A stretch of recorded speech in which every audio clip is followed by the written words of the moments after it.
Hello and welcome back to another episode of Font Focus. Today I'm going to be looking at the font Garamond. Although the first thing to say really is that Garamond, in a sense, doesn't refer to a single font. There's actually a number of fonts that use the name Garamond. I know that Adobe has a Garamond font. There's also EB Garamond, which is one of my favourite fonts, and I'll get to that in another video. The one that you see on your screen is just called Garamond, and it's the Microsoft version of Garamond. It's the one, if you're using Microsoft Word, as I've got up here, and you select Garamond, this is what you're going to see. And it's just called Garamond. So I think when people hear the word Garamond, they just think of this particular version of it. But strictly speaking, there are a variety of fonts that use the name. I'm not sure how many in total. I just know of those more famous, possibly more notable ones. So really, it's a collection of fonts that are all trying to achieve the same thing, which is to achieve that same classic style. Garamond is an old style font. Now there's this method of classifying fonts where you have the old style ones and the transitional ones and the diadone ones. I'll do another video about that word and its pronunciation. And then the various sort of modern ones and humanist and all that sort of stuff. But Garamond is an old style font. And old style fonts are characterized by not having particularly heavy contrast between the stressed parts of the letter form and the unstressed parts. So it's always the letter O is the best one to use as an example for this. So, that horizontal bit there, which is the unstressed part, and then you have that vertical stress where it gets thicker on the down part of the stroke. Old style fonts don't have too much contrast going on there, so the difference in thickness is not that great. They also have, it's kind of difficult to see unless you really magnify the letter forms, particularly for something like Garamond, particularly for these gentler old style fonts. But the thinnest bit is not perfectly on the vertical axis. It's got a bit of a slant.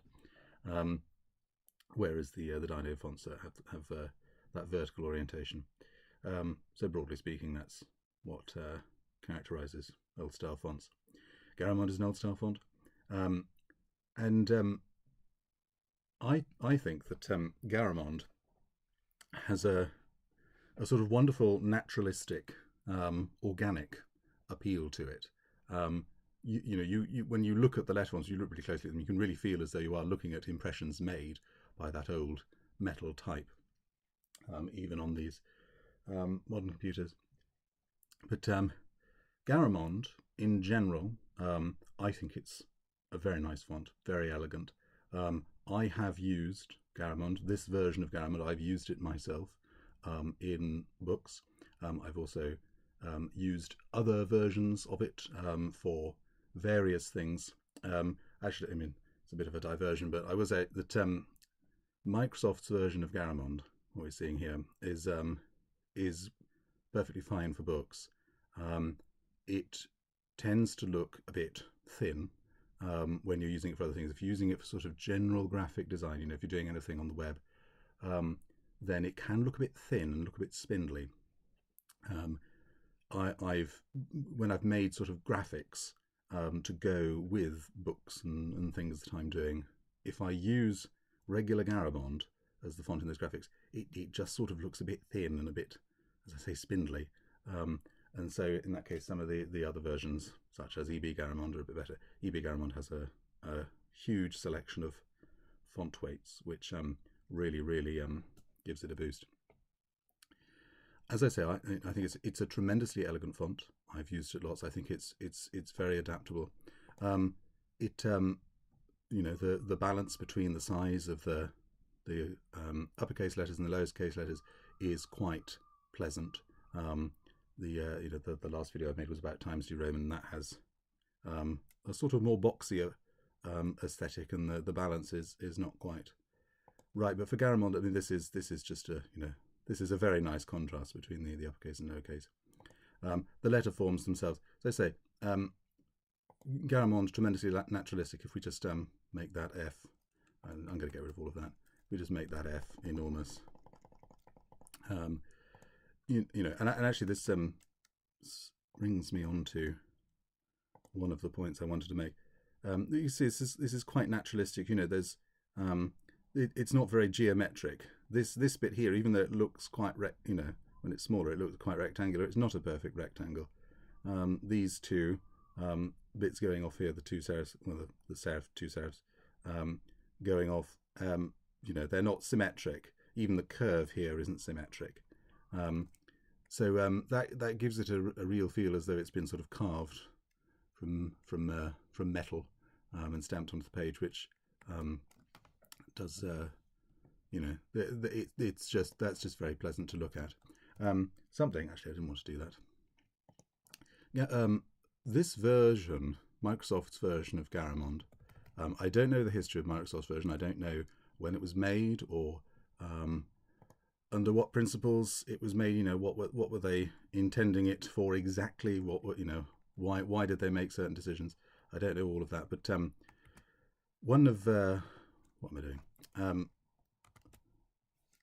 I want to look at, is this the best letter to use? One of the problems with Microsoft's version of Garamond, the sort of standard Garamond that people think of, is that it's when you really look closely at the letter forms, sure they are sort of organic and naturalistic. They're also a bit haphazard. Can I make this even bigger? It's bigger and bigger and bigger and bigger and bigger. So if you look at, when you really look closely at the letter forms, I mean, what's going on there? There seems to be a bit of a corner, a little bit sharp. It's, there's something very strange going on there. The shapes haven't been refined very well. The actual paths of the letter forms haven't been refined very well. They're just a bit odd. That's a very sharp corner there. That's sort of not quite as sharp, It's when you look closely at it, it's actually a bit haphazard. It's kind of weird. Not sure why that is. Not sure what historical reason why that is. Because that doesn't really affect you. If you're using it at 10's too small. If we just go for 12, I mean, we're zoomed in, so none of this really matters. But when you're dealing with small font sizes, you can't see any of that. It doesn't matter. But it is there, and it just seems a bit haphazard. That's one of the problems with Microsoft Garamond. I think it probably does, have an effect if you're using it for lots of different purposes, and if you can see it. One of the other problems. Let me just put back in that text.